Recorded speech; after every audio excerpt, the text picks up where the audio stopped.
without further ado, I'll hand it over to. Thank you, Tanya. Thank you very much. Again, I apologize, everyone, for being late. We're going to cover tonight, review a little bit of the definition of asthma, which you may be more familiar with the older terminology. So we'll go through that and then talk about the causes for both the mild moderate form and then the more severe form, or what we call HEAVs. And then we'll conclude with some discussion about management, both from the environmental standpoint and medical therapy.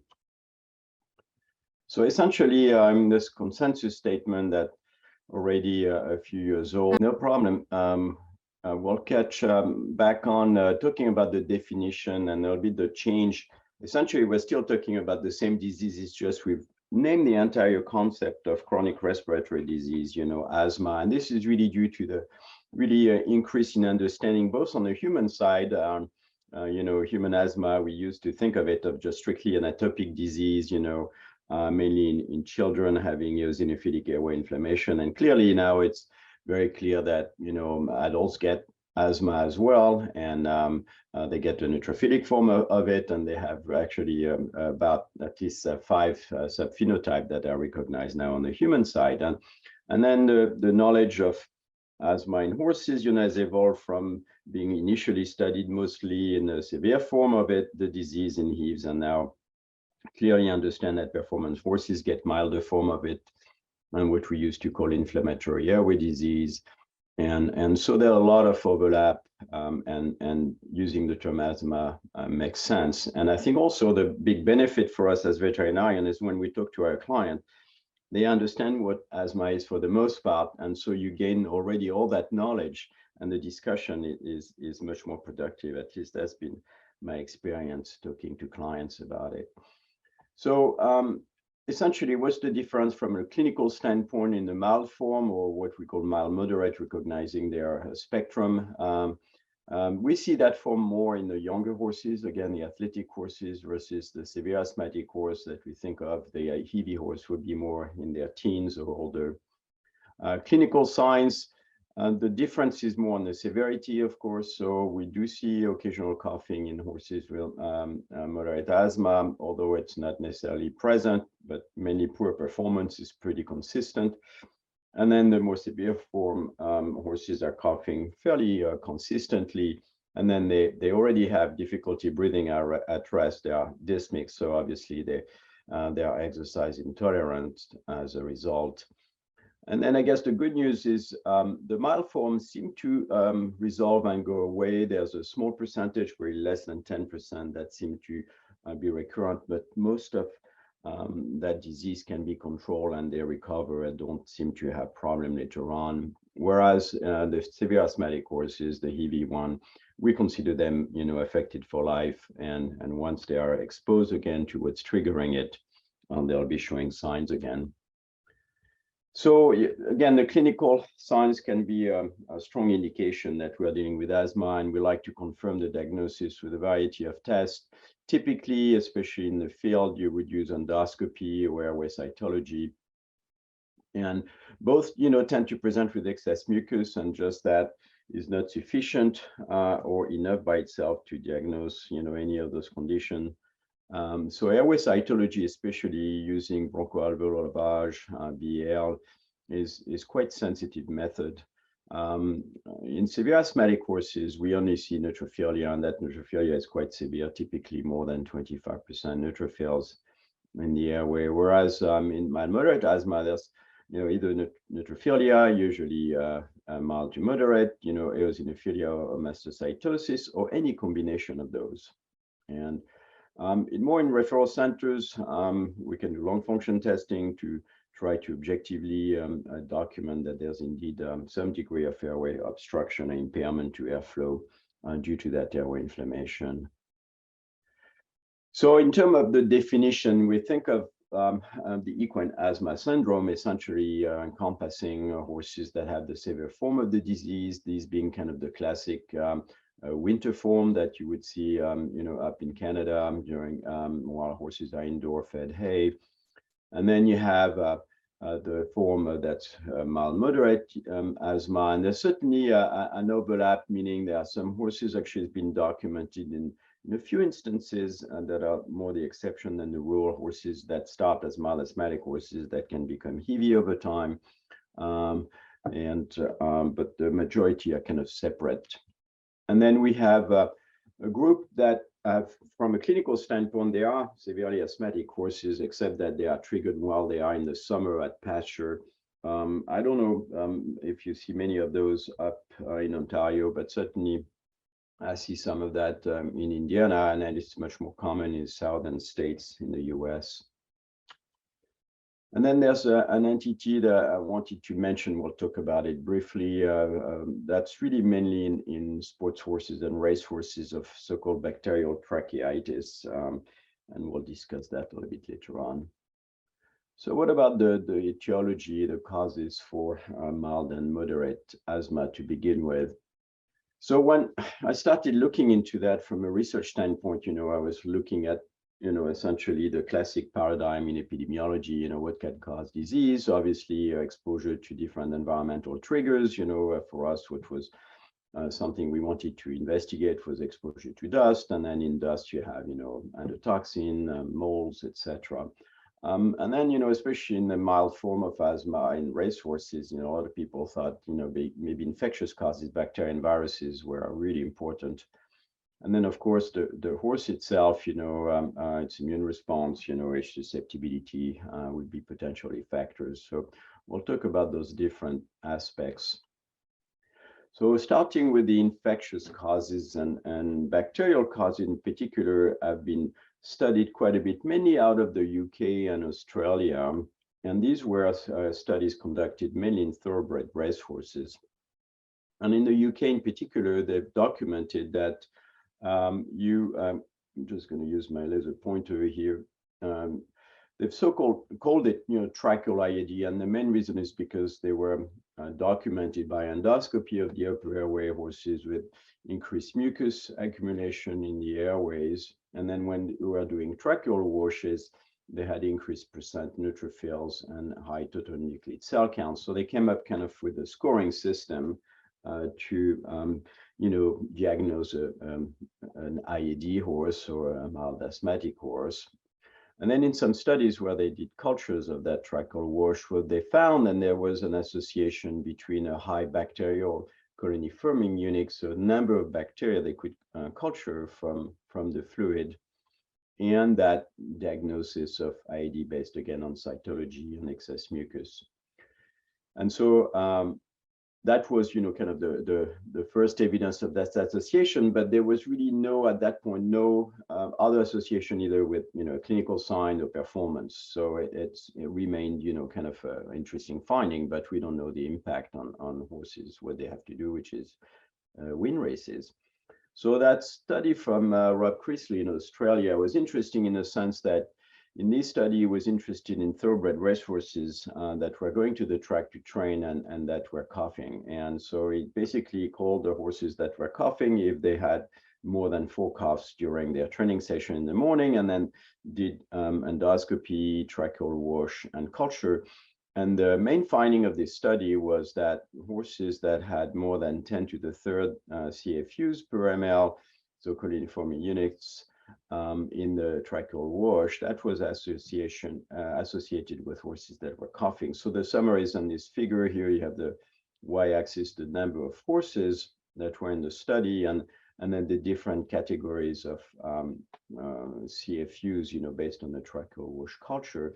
So for horses that had no bacterial growth, you see that it was a majority of horses that were non-coughing that were in that category. And then same for a small number of CFUs. And you can see that for horses that had more than 1,000 colony forming units, there was an increased proportion of horses that were coughing compared to the not coughers. So that's, again, an association. It's not causation, but it suggests that maybe the bacteria have a role to play, but clearly there's a kind of a dose. So just culturing some bacteria out of track wash is not enough. So I think another aspect is we're talking about the mucus that was evident on endoscopy. I thought this study by Sue Holcomb was quite interesting, because first of all, was a large number of horses enrolled, over 1,500 endoscopies performed in this study. And these endoscopies were performed after the race.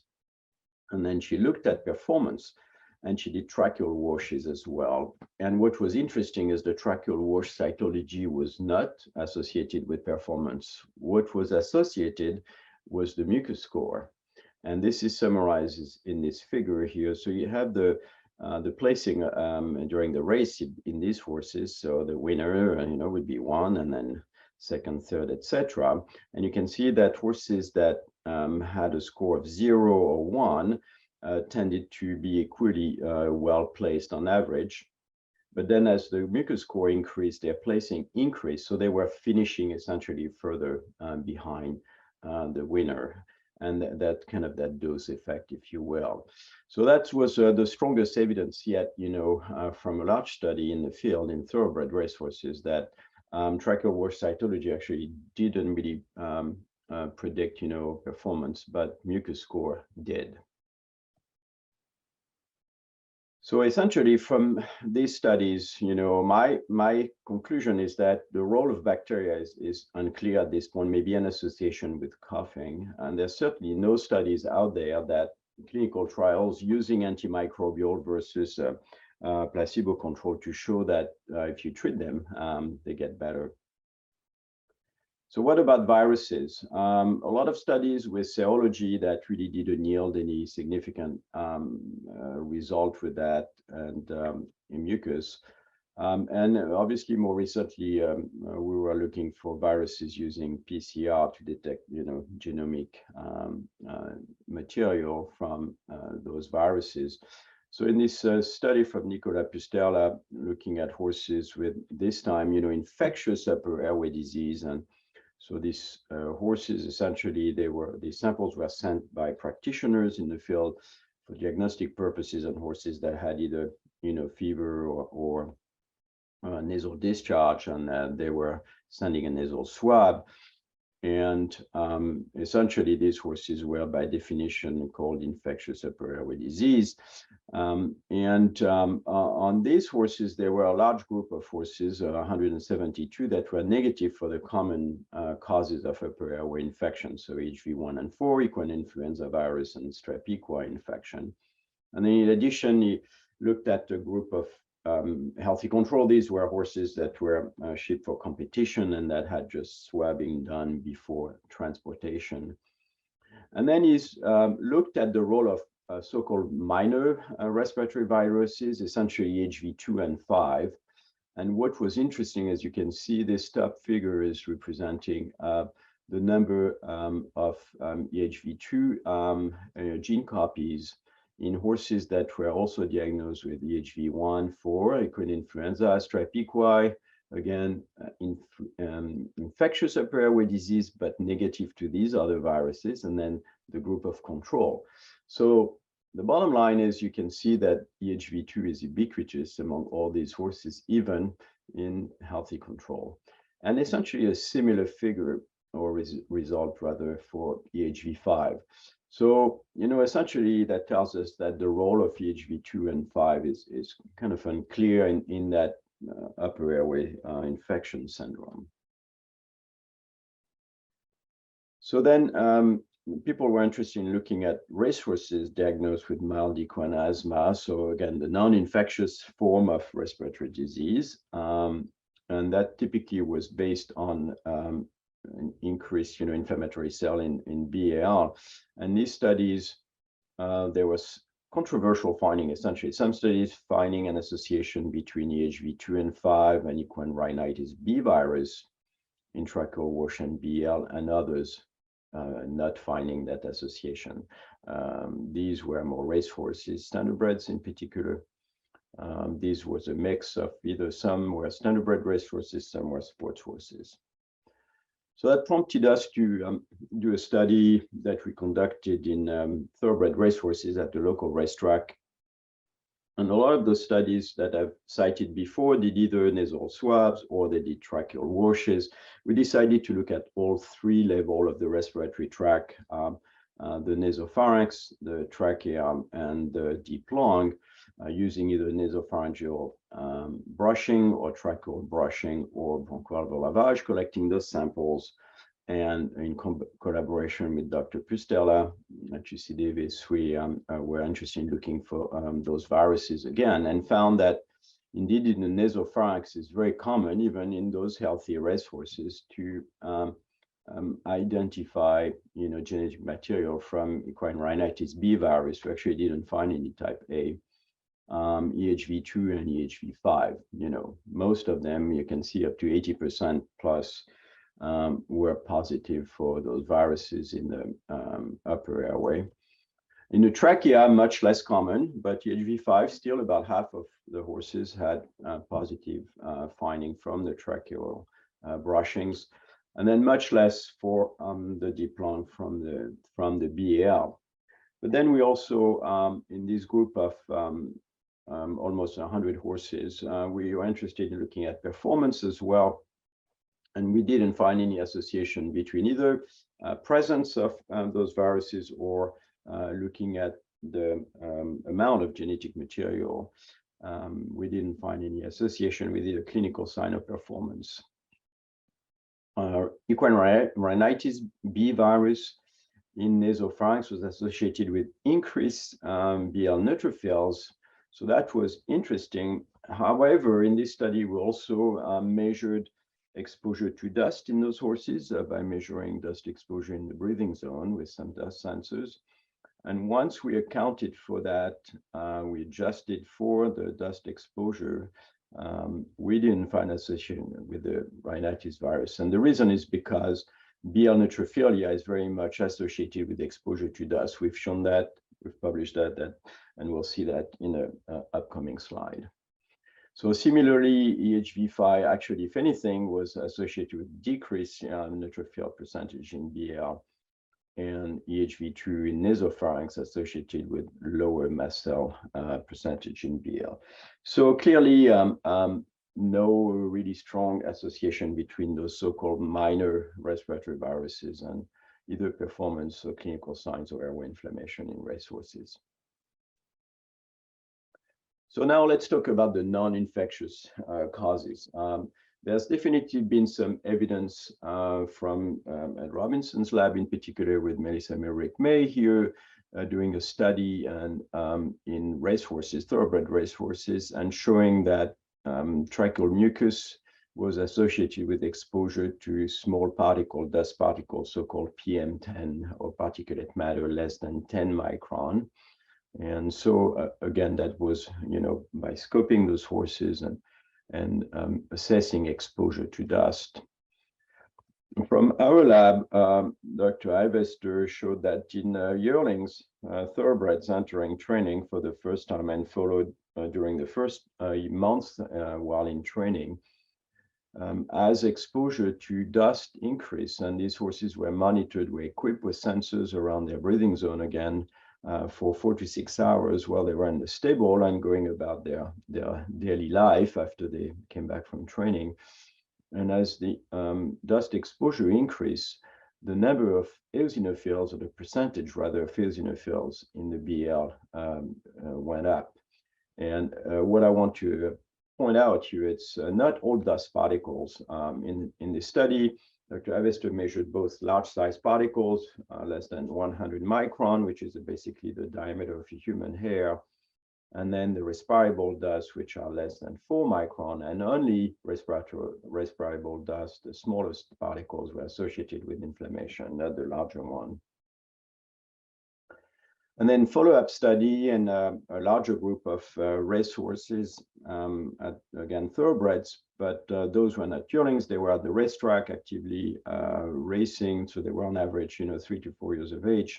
And you can see here that as respirable dust increases, the number of percentage of neutrophils is going up quite markedly, and this is also synergistic with the content of the dust in endotoxin the endotoxin content in the dust, in addition to the dust itself. Interestingly enough, quite a bit of horses had also mast cells in the BAL. Mast cells were not associated with exposure to dust, but as beta-glucan content in the dust increased, then mast cell increased. And beta-glucan is essentially a component of plant cell wall or mold fungi cell wall. So we think this is an indicator of exposure to molds. Importantly, as the effect of inflammation on performance was quite pronounced. So on the y-axis, this was a measure of performance using a so-called speed figure, which is essentially the speed of the horse adjusted for the distance plus other correcting factors. And you can see that as the percentage of neutrophil increased here, the speed figure decreased for these horses. And for mast cells, same trend. Actually, the slope was steeper for mast cell because here it's from 0 to 8%, and neutrophil here is displaying 0 to 15%. So obviously, intuitively, we would expect that, but this is the first time this was actually demonstrated, is that the more severe airway inflammation, the more severe the airway inflammation, the lesser the performance. So clearly the evidence now is strong, showing that exposure to dust, in particular also component of dust, besides particulate matter, is LPS and beta-glucan, is associated with airway inflammation and negatively impact performance. So what about severe asthmatic horses or heavy horses? So a lot of knowledge obviously has been accumulated over the years. We think of this as a mold entity. We know that certainly round bells as the worst for these type of horses because of the magnitude of the dust exposure that's generated in mold exposure. And we know certainly that horses, when they are indoors and fed hay, that's when they are more likely to exhibit exacerbation of the disease, and they get better when they are turned out on pasture. Several types of molds have been, implicated over the years. The classic one, Phanerective regular, Aspergillus fumigatus, and more recently, some molds isolated or essentially identified from moldy hay and cultures, and then nebulized to horses, can reproduce, recapitulate most of the disease, although not as severe as just a classic, moldy hay challenge. Scott Peary showed clearly that endotoxin play a synergistic role in addition to the dust exposure, and so that combination is really what intensify the signs and the inflammation. And then certainly we think of it as an allergy because there's definitely a lot of studies documenting increased IgE in either BL or blood in association with the condition. And then we've worked with some colleagues in the UK to develop a microarray, for example, platform to identify, potential allergens. But there's definitely a lot of overlap between controls and health and disease horses as far as allergens are concerned. So something that I wanted for a long time, clients would bring their horses and they say, well, but my hay is not moldy, it's really good quality hay. So after a while, I said, well, bring me your hay. And indeed, the hay was really good. So I always wondered, well, is good quality hay bad for these horses or not? So we perform a study. Essentially, our local hay producer makes very good moldy hay for me when I need it for studies. And I asked him to split his field and, harvest the regular quality hay on one side and then moldy hay, which basically bales it the day earlier when the hay is not completely dry. And invariably it works very well. You have the bad hay and the good hay. So we decided to do a crossover study, randomly assigning 9 horses with severe equine asthma and 6 control to be fed either good or moldy hay. And then to monitor how they would respond with that, either clinically after we did an evaluation at baseline, we did a physical exam, we did lung function testing. So we assessed essentially their breathing effort. And then we would do a bronchoalveolar lavage to assess the inflammatory response in the lung. So they were fed the hay for up to 2 weeks or until they showed obvious clinical signs up to a certain clinical score. And then we would repeat the testing. Once that was done, they were kicked back out at the farm, not fed hay, just completed pelleted feed. And then in a month later, we would switch the treatment. So we measured during that study the dust exposure as well with the same system I mentioned earlier, the sampler next to the nose. So and what we were interested in is finding out is what type of moles are they exposed to. So we capture the dust on the filter here as the air is sucked by the pump, on the surcingle of the horse. And that filter is essentially used to do a fungal culture. We also did DNA sequencing based on the fungi extracted from that technique, just to confirm the identification. So what we found is that with the moldy hay challenge, of course, most horses triggered, actually not all of them, 6 out of the 9. So again, we had a limit of 2 weeks in that environment. Some horses may take longer, but also some of the horses during the good hay challenge also were in exacerbation after a few days. So indeed, horses with fed good hay also can trigger. And 3 horses that I mentioned that had been severe asthmatic certainly responded in other studies, didn't in this time. And, I think there are a couple of factors. Could be just they might be triggered by different type of moles, or maybe the challenge was not long enough. And of course, none of the controls responded as we would expect.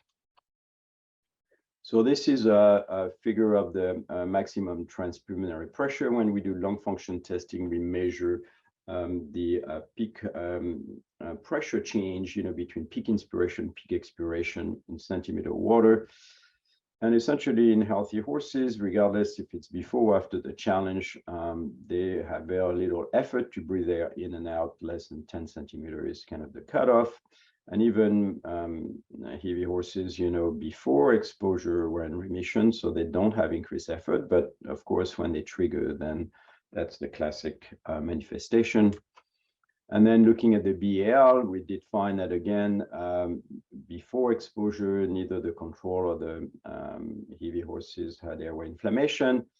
But after exposure and challenge to hay, horses with severe asthma had a marked neutrophilic response. But actually, even the healthy control had a neutrophilic influx in the airway, which is pretty typical. Interestingly enough, the large dust particles were not different. So in this study, we measured inhalable dust, which was the less than 100 micron.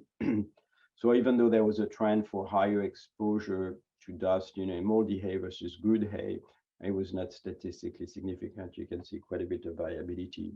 But what was significant was there was more moles that were, or fungi that were cultures from the dust filter in the moldy hay challenge versus the good hay. So there's may not be a gross amount of dust that's dramatically different, but certainly, obviously, in moldy hay, there's proliferation of those moles, and you can measure them. We're able to culture 20 different fungal species that can be recognized. If you work with a fungal taxonomist like we did, they can tell you that this is indeed Cremonium implicatum or Alternae alternata. These are the most commonly isolated fungi that are highlighted in red. So we did find Aspergillus flavus, but actually not Aspergillus fumigatus, which is interesting. And then some of the others that have been reported in the other studies I cited earlier. So Rotium and Wallemia, for example, and Penicillium crisenium. Using cloning, we identified most species and actually confirmed that indeed these 20 species were correctly identified just looking at them. And the vast majority out of the 27 fungal species were exactly the same between the dust identified from the good and the moldy hay environment. So again, which is not surprising in the moldy hay, the dust that you can collect will have fungi that were there before the hay was molded. They didn't come out of thin air. They just proliferated when the conditions were right, a higher humidity content, for example. And that's really the message. It's really why horses, even exposed to good quality hay, may trigger as well if there's enough dust exposure and they're sensitive enough. The same moles are present there, just not as a large number compared to moldy hay.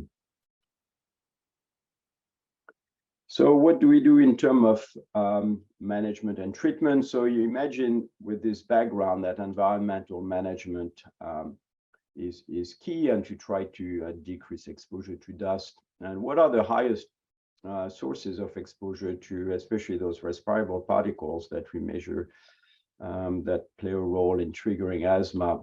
Well, we wanted to look at that with a different approaches using a real-time sensors that we designed. So that's a dust sensor that is miniaturized and can be attached to a halter. And essentially, there's a little chamber here that sucks up air that's around the horse's nose and measures particulates in real time. And then we also have a video camera mounted on the sensor, so we can see what the horse is doing while we are measuring the dust in real time. So now we are able to equip horses. This was during one of our study at the racetrack, and the horse, after they train, come back and they're equipped with this, and they can go about their life, and we can see what generate the exposure to them. So I'll see if I can show you. Okay.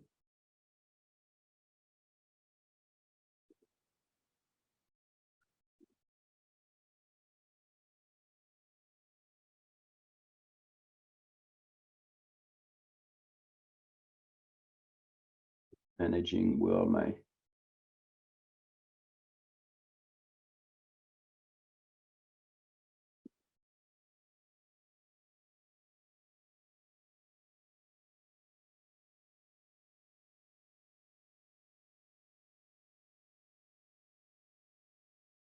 Okay, I was trying to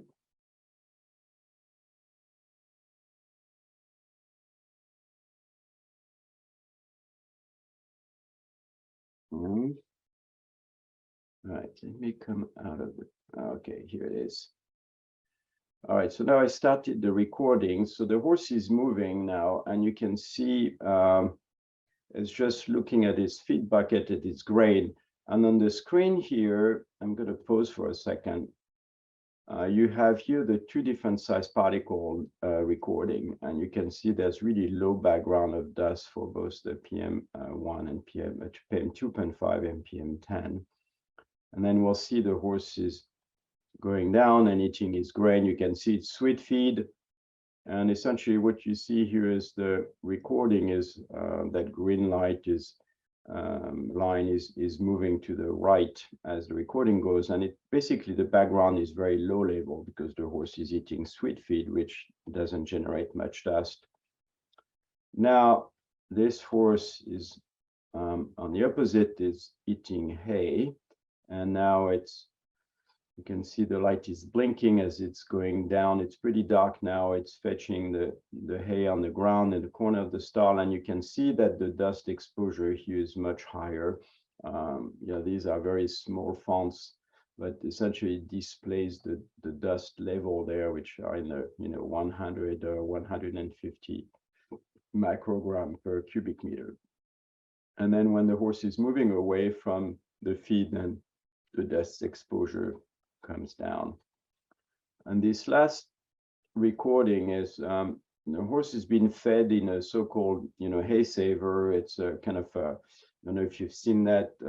This was at the racetrack where there's that black mat in the corner. The hay has been placed in there, and when the horse goes in there, you'll see the image kind of goes away because it buries its head in there. It's completely dark, but essentially if you look at the exposure here, it's in thousands of microgram per cubic meter.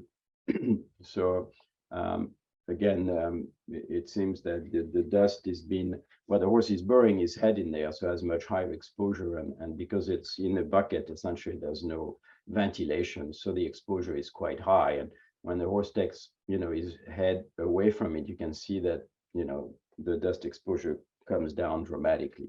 So bottom line is, this is a nice technique that we've developed to really figure out, what are the biggest sources of dust exposure in horses' environment.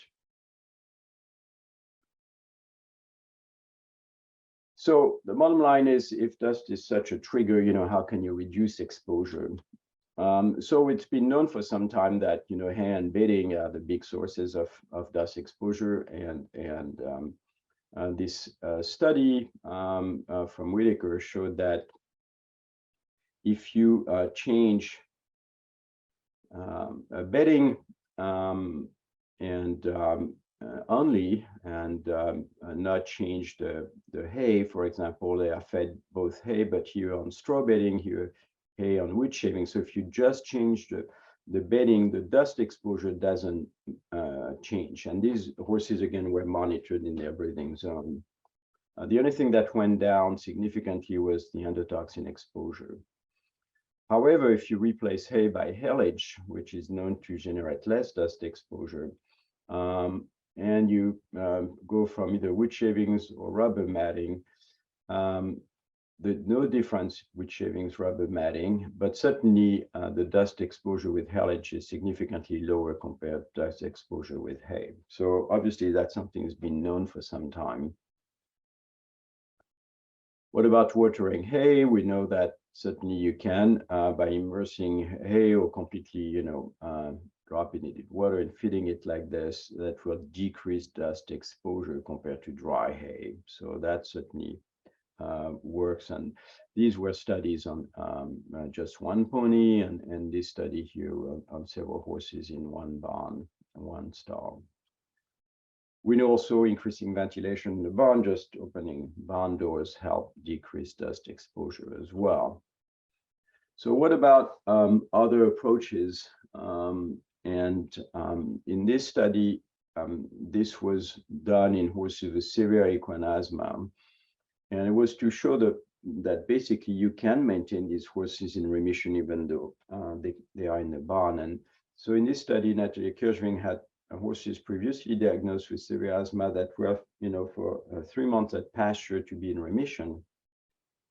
And then she brought them in a barn and kept them in the barn for 2 months, feeding haylage and bedding them on cardboard, shredded cardboard. And then at the end of those 2 months, she placed them, in a dusty environment, so fed, moldy hay and on straw. So what happened if you measure again the breathing effort, again, comparing to healthy control, again, these horses were below the 10 centimeter water cutoff. So they were in remission at pasture, of course, but also when they're in the barn in the low dust environment. And sure enough, after a couple of days in the high dust environment in the barn, then they started, full-blown heat crisis. And what about the BL neutrophils in these horses? So again, these controls had very low neutrophil numbers or percentages, same where they were at pasture, same when they were in the barn and low dust environment. And sure enough, as soon as they are even just a couple of days fed hay in that barn, then they experience, the full-blown crisis with severe neutrophilic inflammation. So the message here is, if you have strict environmental control in a barn, you could keep horses in clinical remission, even though they have severe equine asthma or hives. So what about horses with mild equine asthma? This is a study we published recently. In this study, we had horses actually part of our teaching herd. They typically are spending the winter out on pasture. They are fed round bales out in the field. And so after they've been on that for a few months, then we randomly assign them to be fed either haylage or pellets, hay pellets. And then we measured the dust exposure again in their breathing zone. And then we did BL, right after they, at the end of their period, fed round bale hay. And then after 3 and 6 weeks, fed haylage or hay pellets. And sure enough, while eating from a round bell, the dust exposure is markedly higher compared to fed haylage or pellet. Actually, there was no difference in dust exposure between horses eating from pelleted hay or haylage. And then we did BL in these horses. Horses fed a round bell had some moderate neutrophilic inflammation. You see around 12-13% or so on average, and they were clinically asymptomatic, not showing any clinical signs. And then once they were eating those low dust forages, you can see the neutrophilia decreases, although the magnitude of the decrease was much more marked with haylage, even though again the dust exposure was the same. And actually they went back to normal, whereas horses on pelleted feed at 6 weeks still had some low-grade inflammation, low-grade neutrophilia in their airways. So bottom line is that haylage helps more beyond just decreasing dust exposure.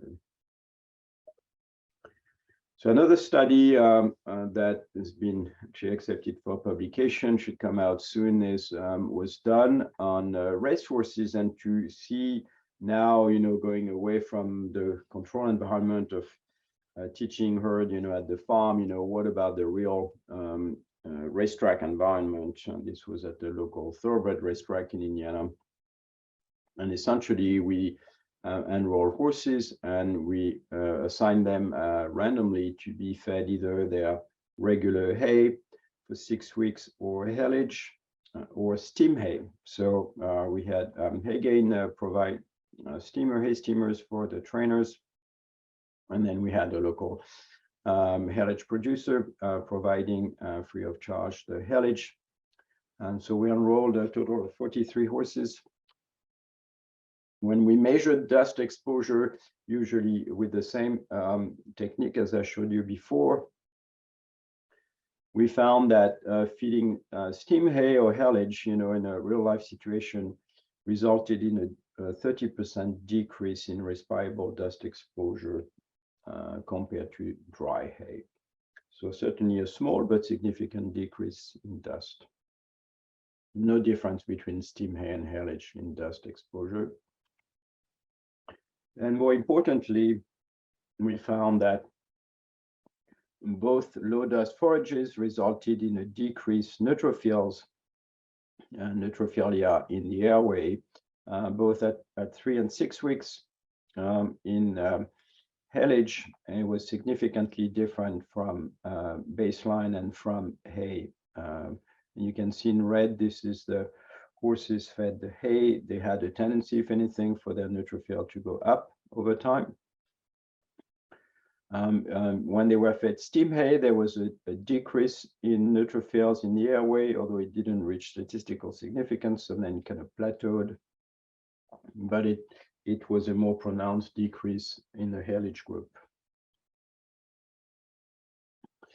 We did see with steam hay a significant decrease in eosinophils, although they started with low numbers to begin with, and then it was not significant at 6 weeks.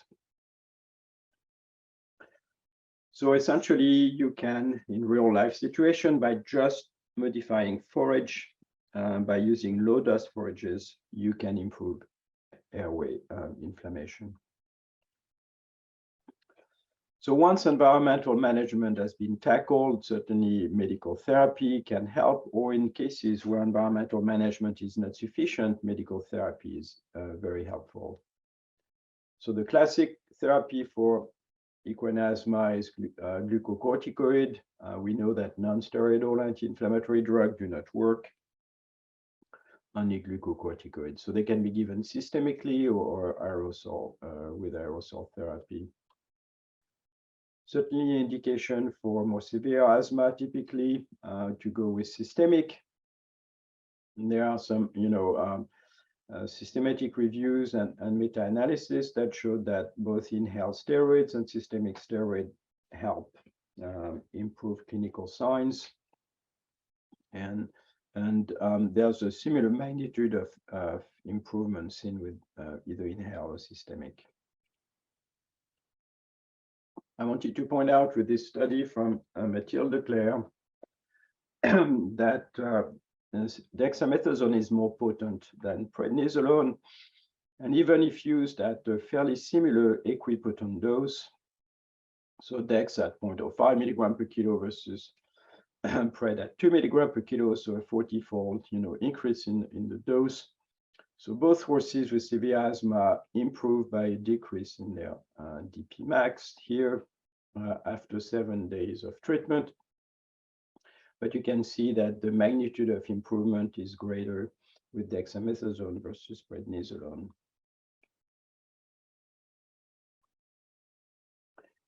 Aerosol therapy is a way to provide, treatment to the lung itself, and is a safer route of treatment compared to systemic route.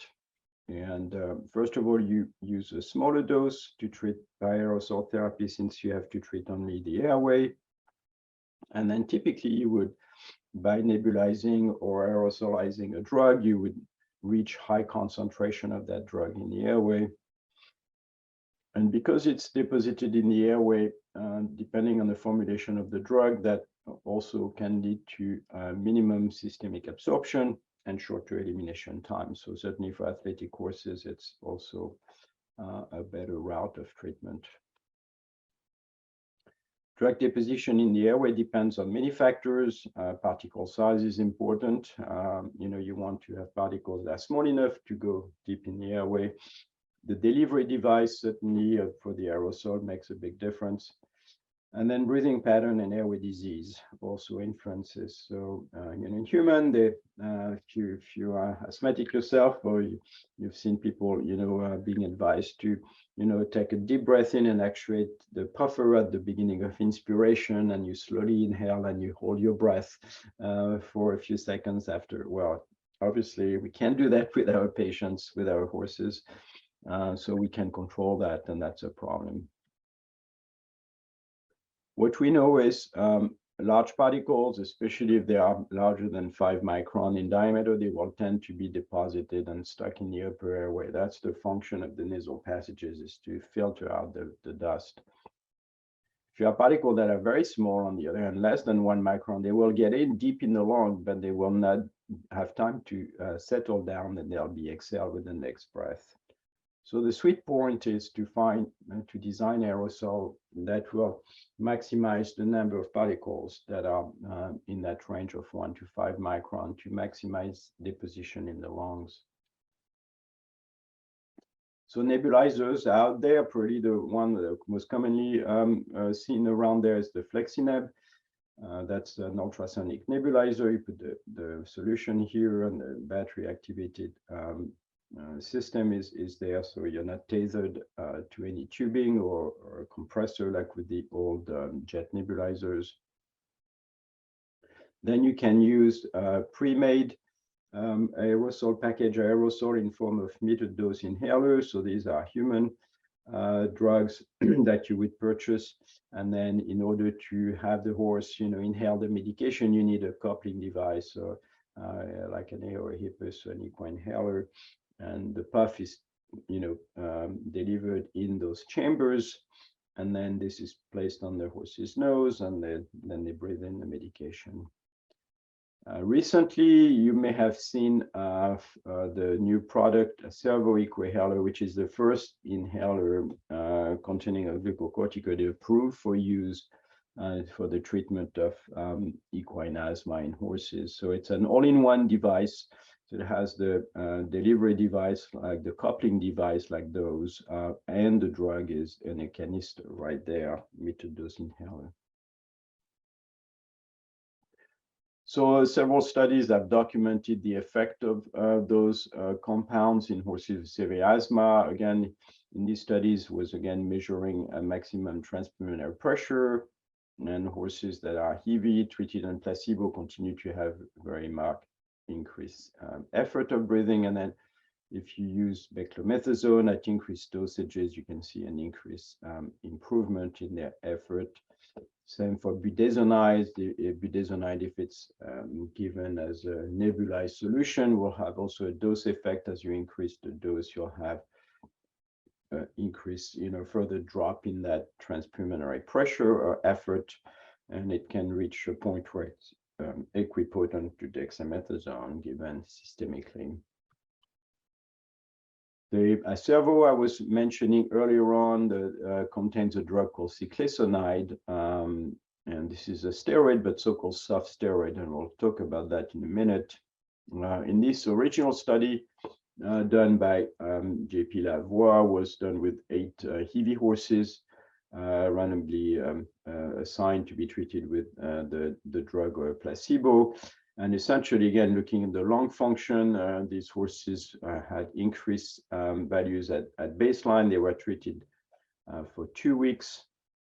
And you can see that there was a marked improvement after a week that was maintained at 2 weeks. And then if they are maintained in a moldy hay environment, which they were there, and you stop treatment after 2 weeks and you check them a week later, then they are back to baseline. So again, an important point with severe asthma is that it's really important to improve the environment. Otherwise, once you stop steroid treatment, you're back to square one. This figure is showing that the clinical score also showed a significant improvement in response to that treatment, even though those horses were maintained in that very dusty environment. So the nice thing is this drug, cyclisonide, so-called soft steroid, meaning it has to be, the cyclisonide itself has low activity. When it's inhaled and deposited in the air, there will be a cleavage occurring, enzymatic cleavage. And then the active compound will be released, and that's what will lead to the clinical signs. And so if that cyclisonide that's deposited in the upper airway gets swallowed, it's not going to lead to a high level systemically. And so when they looked at serum cortisol in horses, we know that when you treat horses with steroids, typically it suppresses, cortisol in the blood. Where in this study, you can see that cortisol remained steady, throughout. There was no adrenal suppression. So that makes it a very safe, steroid to use because of that property. As part of the approval process, there was a very large study done in Europe, a multi-center field study involving 224 horses randomly assigned to, again, the treatment of the placebo for 10 days, and clinicians who were unaware of the treatment assignment were giving a clinical score. And essentially, they found that this is the decrease in clinical score in response to treatment with cyclisonide. You can see there's a drop of almost 8 points in clinical score versus less than 4 for the placebo. So a marked response to that treatment, this again in field condition. One thing to point again to the importance of changing the environment in that study from Mathilde Declerc, looking at horses with severe equine asthma that had really difficulty breathing there, again, very high resistance. So another measure of difficulty breathing, like DP max. Half of these horses were turned out on pasture, so antigen avoidance. You can see that within a month they improved, but just marginally, and after 6 months there's a marked increase, and essentially below 1 would be normal. So they normalize their lung function. And horses there, the black triangle, they were treated, they were kept in the barn and fed hay, but they were treated with inhaled steroid. In this case was fluticasone. You can see there's a marked improvement at 1 month compared to just avoid feeding hay, like turning to pasture. And then they kind of plateaued for 6 months. And then after 6 months, they kicked out those horses out to pasture.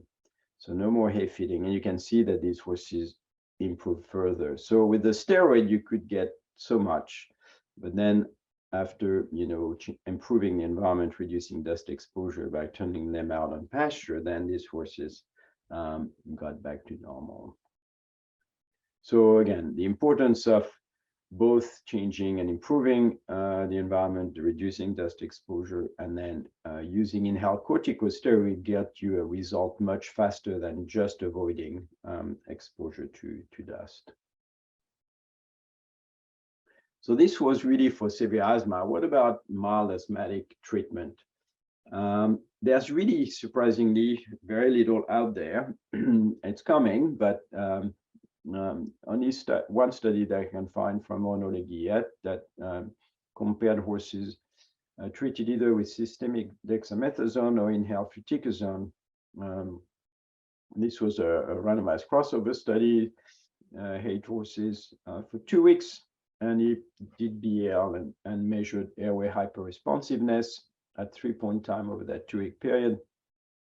And essentially, there was no change in BAL cytology, but there was a decrease in airway responsiveness. So that's considered an improved airway function in these horses after treatment with either dex or fluticasone. So there's hope, but interestingly enough, the BL cytology was not affected.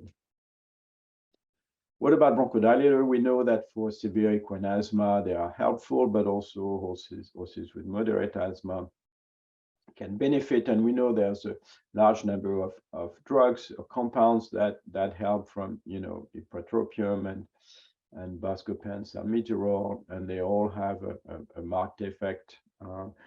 Some may not be as efficient or there's more variation in results. This is from that same study from Calzetta, a meta-analysis comparing the different drugs. In this case, the no response is 0 here, and then horses that favor, treatment, they have a decrease in that, again, DP max. Similar among the different type of bronchodilator, either antimuscarinic or beta-2 agonist, and similar in magnitude to using corticosteroids. And this was for all medication together. And just if you look at only studies that report inhaled medication, similar trends. So antimuscarinic and beta-2 agonists have a similar magnitude of effect compared to inhaled corticosteroids. And I wanted to conclude with talking a little bit about omega-3 fatty acids. These are compounds that can be found in different diets. We wanted to study that in horses. It was a study that's already a few years old. This was done in horses that were more severe asthmatic horses.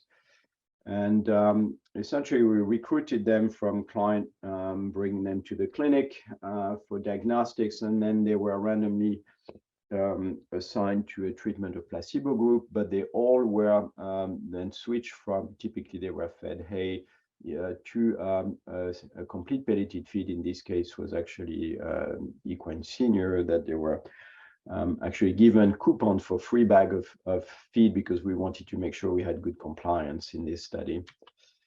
And then the horses were randomly assigned to be fed either this omega-3 supplement. This was actually this compound, Alera, or placebo. So in this case, owners were not aware what horses were fed because the tab were labeled A or B.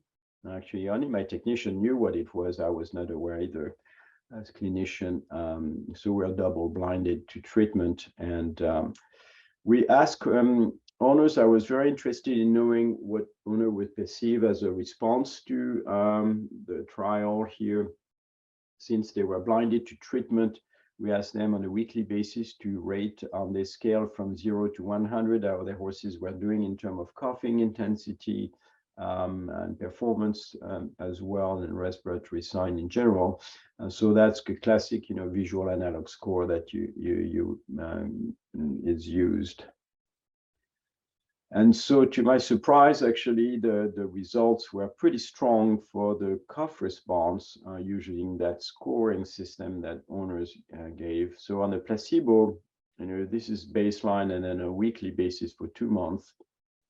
You can see that horses on just on the low-dose diet on the complete pelleted feed didn't show much sign of improvement for the first month or so, and then started slowly to cough less. So a score of 100 means 100% normal.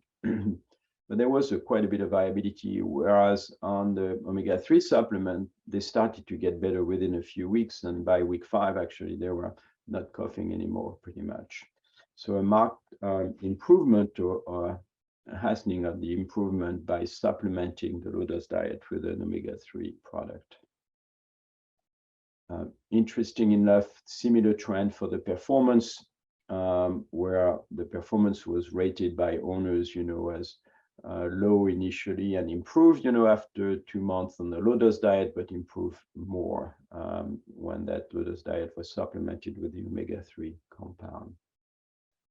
So I wanted to acknowledge, a lot of studies that I cited were with collaborators that have worked with us for quite some time. And then I want to acknowledge also the funding from many the foundations or partners for this. And certainly racetrack veterinarians without whom we wouldn't be able to do those studies at the track, and horse owner and trainers. Thank you for your attention, and I'll be happy to take any questions.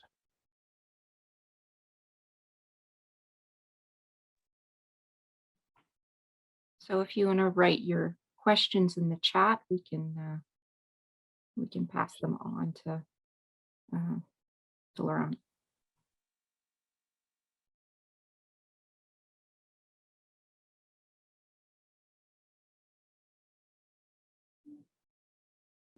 While we wait for people to type, I had a question about steamed hay. How's the nutritional value of that hay compared to traditional, just plain straight hay? Yeah, good question. So what's the nutritional value of steam hay? It's been studied quite extensively. Unlike, wetting down the hay, which definitely, affects its nutritional value, which sometimes is on purpose, especially with these horses with metabolic disease. You'd like to get rid of some of those, excess carbohydrate, that are water soluble. And also you lose quite a bit of electrolytes too by watering the hay. Steaming doesn't affect that and seem to preserve most of those nutrients. It does essentially, by that process, kill bacteria for sure, and also fungi. So people have tried to culture, dust after steaming, the steaming process, and it does essentially sterilize to a great extent the hay. So we think it's pretty a reason why it does provide some benefit. Great, thank you. I have a few questions coming in the chat. Kathy Gadd has asked, what omega-3 supplements are available in Ontario? So that's a good question. Maybe I should have looked that up, but so first of all, you have different type of omega-3s. Okay, so this is a big encompassing term. You have to realize that omega-3 fatty acid are so-called essential fatty acids. So the body, all mammals, they have to get it from the diet. They can't make it. And the big one would be alpha-linolenic acid. So that's really provided in a horse's diet. The issue is it's contained quite, there's good level, in grass pasture. But as the dry hay ages, then that content decreases. And so horses ingesting that, then typically they use that ALA to make other compounds. They have the enzymatic apparatus to metabolize ALA into other omega-3s, such as EPA, DHA, and then also specialized pro-resolving lipids. And EPA, DHA, on the other hand, can be provided by other sources, mainly fish oil, for example, or algae. So essentially, other sources, that the plants can't, provide, would have to come from those other forms. So, for example, the Alera product I referred to in that study, it's it's mainly contain DHA, and because the source is an algae-based compound that they put in that product. The big issue with, so as I mentioned, fish oil is a good source of both EPA and DHA, and these are nice supplement. We're actually conducting a study as we speak, looking at that in racehorses. But most of the compound that you will find in different feed stuff, or supplement that are commercially available, will mainly contain, plant products such as flaxseed and linseed and things like that. So it's really essentially a source of ALA. And so, and the range is quite variable out there, depending on the product. There are a few companies that also have fish oil-based, products as a source of omega-3s. So those are out there. The big issue with fish oil, as you know, is it can smell fishy, and the reason for that is actually when the fish oil becomes oxidized, and that's what causes that fishy smell, and that means there's oxidative stress, the oxidative degradation of the fish product, and that decreases its content in those compounds that we're interested in, and so. So it's important to have typically products that are supplemented with fish oil type product will have a lot of antioxidant mixed with it to try to preserve that property. So last time I looked, there were about 20 different supplements out there that have on the label omega-3s to different extent. So I think there are a lot of variability here, and I think you need to be aware of how much is needed. I can tell you in the study we did with Alera, the dose that we ended up showing effective was 1.5 gram of DHA per day. So you can actually go to feed store, and as you know, and get capsules of DHA or EPA fish oil essentially.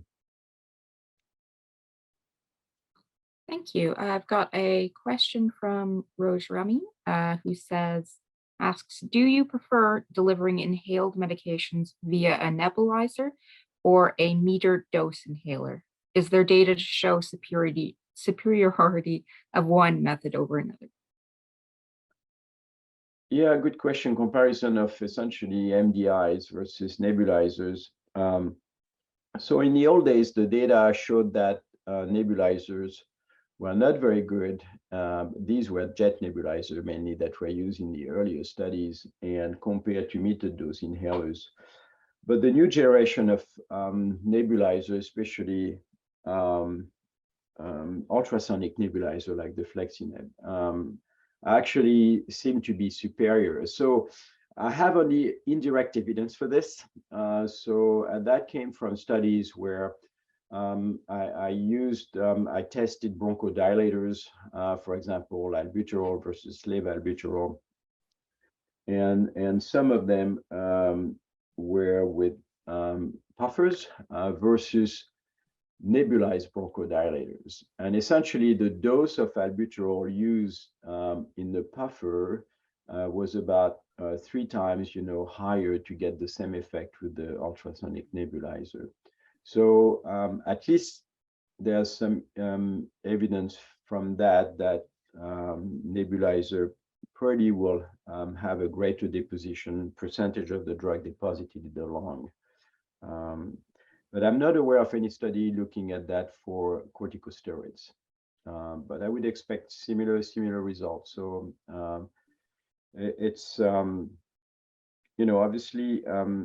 The only one that's been really specifically designed for the horse now is a servo, I think, which does change quite a bit the paradigm for us, because until then the devices we had were these AeroHippus or Equihaler, and these are decent delivery devices, but there's pretty about 10 to 15% of the drug that you deliver in those devices that get to the deep lung. With the the cone shape, the servo that goes into the nose, some studies on deposition earlier on have shown pretty close to 25–30% of the drug, if not more, gets into the lung. So it's you don't have to use as much of the drug, of course, and more gets deposited deep in the lung. So that's certainly another option, so it's hard to compare studies because they have different delivery devices, different drugs, and even in the metered dose inhaler, a lot of studies were done with old carriers, if you will. There were, you had CFCs in the past as vehicle for aerosol in those canisters. Now it's not allowed anymore, so it's HFAs, but all the studies were done in the past, most of them with all CFC, and HFA actually have better deposition. So it's hard to compare the studies that are published. Okay, great, thanks. And then Allison Moore has a question. Have you seen any cases of nosebleeds post, I'm terrible at drug names, I'm just going to preface that, Cyclosonide use? Cyclosonide?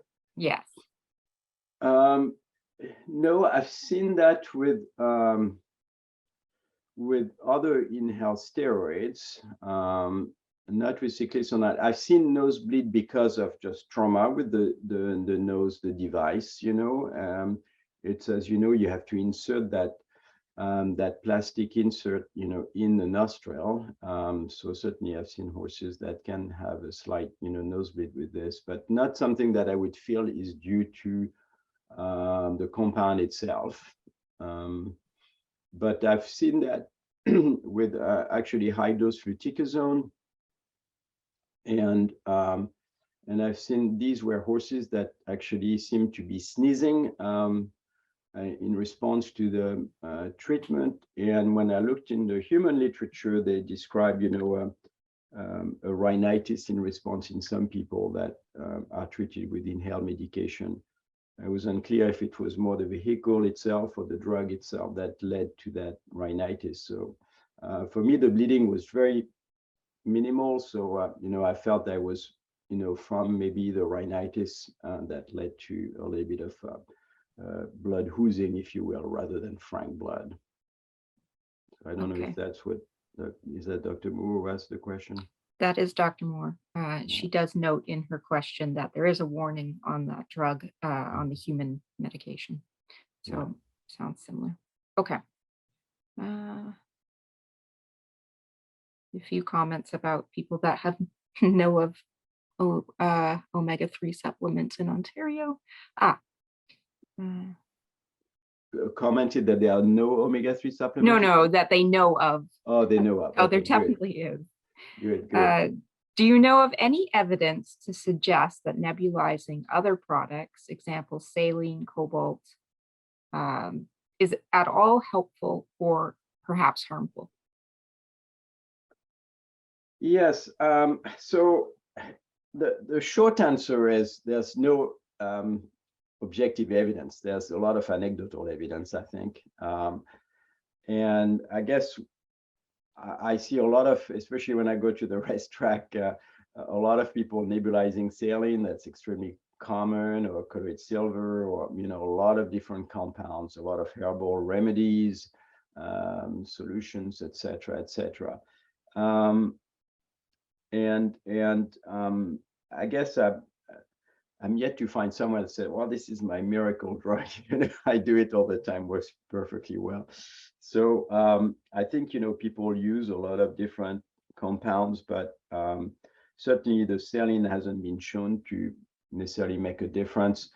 My anecdote is that, well, it's based on the study. Actually, it was done in the Netherlands, where they nebulized saline in stalls. Actually, it's more like a sauna. So they nebulize the entire stall. They don't nebulize the horse. But the idea was they wanted to see whether or not that would decrease dust exposure in these horses. And so they equipped them again with the same sensors I was talking to you about. and they measured, dust exposure. They measure exposure to endotoxin as well. And the bottom line is there was no difference there whether the sauna was turned on or not. So, it could be again a question of particle size or whatnot, but even you would think that creating that environment would stick the dust to the water, droplets or whatnot, but it didn't make a difference in terms of exposure there. So one frustration I have also as a clinician researcher, if you will, is that we have so limited resources to do studies, so we kind of pick what we think has the best shot to answer a question. So the saline, for me, I'm not convinced it's going to do anything to begin with. So I'm not it's not high on my priority list, I guess, if I would study something and design an experiment. So I'm just curious if some people feel it's really helpful to them, then maybe I'll be more convinced to do a study. And substances like cobalt or colloidal silver? Colloidal silver, yeah. So colloidal silver, it's more of an antibacterial compound. It's been used for decades. It was the go-to drug during World War I, actually, before antibiotics, to clean wounds. And so it's an antibacterial. And I think I showed you, at least for most of what we looked at, it seemed that dust is driving airway inflammation, not infection. So I think it might help some horses that truly do have an infection, like I showed you those studies of in the UK, horses do have, if they have above certain number of bacteria in their trachea, they might be coughing, actually. So maybe for those horses, the colloidal silver would be indicated. Again, I'm not aware of any studies that has been done to actually show it helps. But certainly it can be nebulized, and it is nebulized. It's out there. I see it all the time. As far as cobalt, well, I mean, my understanding is cobalt is really a way to promote, hematopoiesis and red blood cell production. So I'm not aware of, why you would want to necessarily give it, by nebulization. I mean, people that have used it, I know in the US it's forbidden in racehorses, but it can be given orally. That's the way it's been given in the past. I'm not sure why I would want to give it by nebulization unless I'm unaware of another property of cobalt. Okay.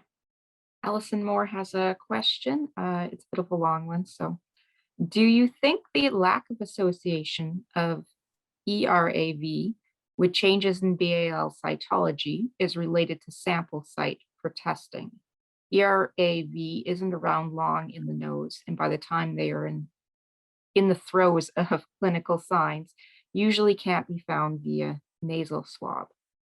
Should we be looking at acute/convalescent titers or urine PCR to associate infection with BAL cytology?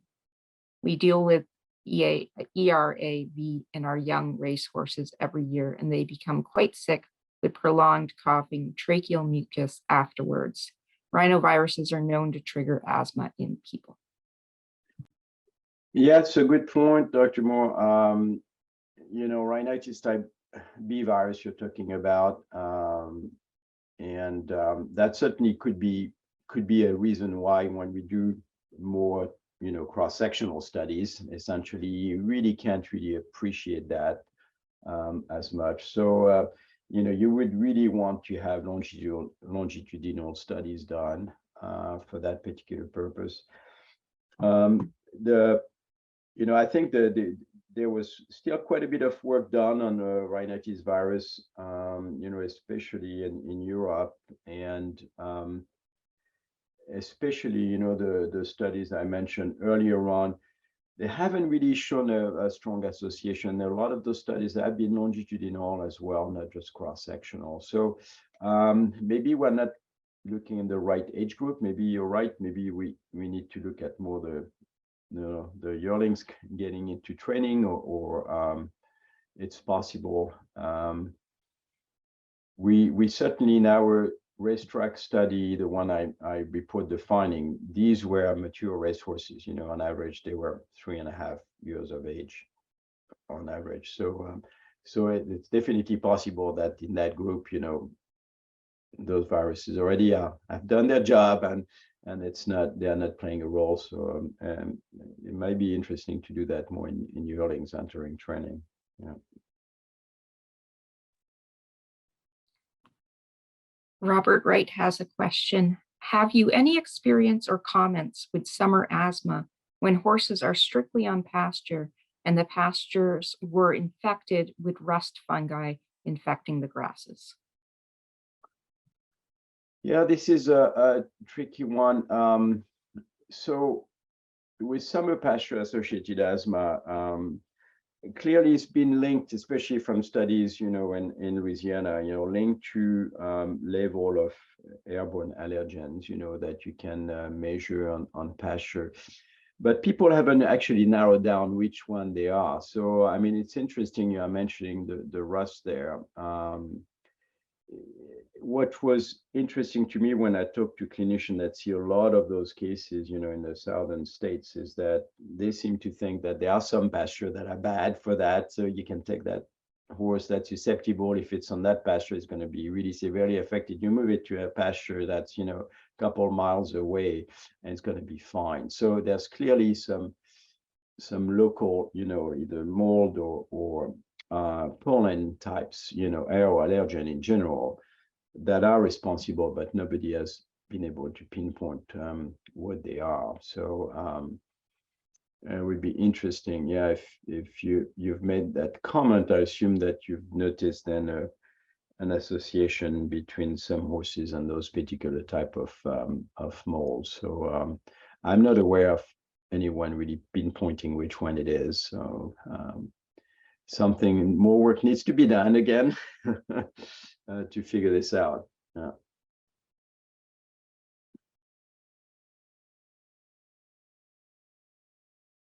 Wonderful. I have a response from Dr. Wright. We occasionally see orchard grass infected with rusts, and when you walk through the pasture, the rust covers your pants. Mm-hmm. Yeah. Well, I'm taking some notes. Yeah.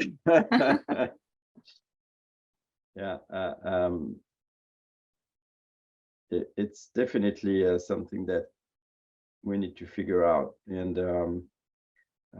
I mean, the key would be to, essentially collect the dust. It's as you could see in the slide I showed you, it looks kind of pretty simple. You put that on. It's a very cumbersome process to collect the dust itself. But that's what it takes to be able to figure out what is in the dust and what might be triggering those responses. So yeah, I would have to ask my colleague in Mississippi if they, or in Georgia, if they've noticed something similar. I'm glad you're getting something back too from this. Yeah, All right. exactly. Give a couple more minutes for people typing, but otherwise I see I don't see any more questions.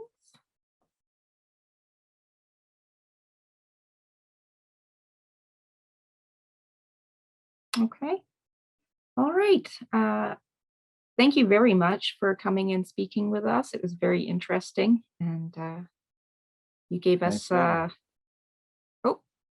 okay, just a lot of thank yous from everybody. Okay, great. All right. Thanks, thank everyone. You. Have a good Have a good evening. evening. Good talking to you. Good talking to you too. Bye-bye.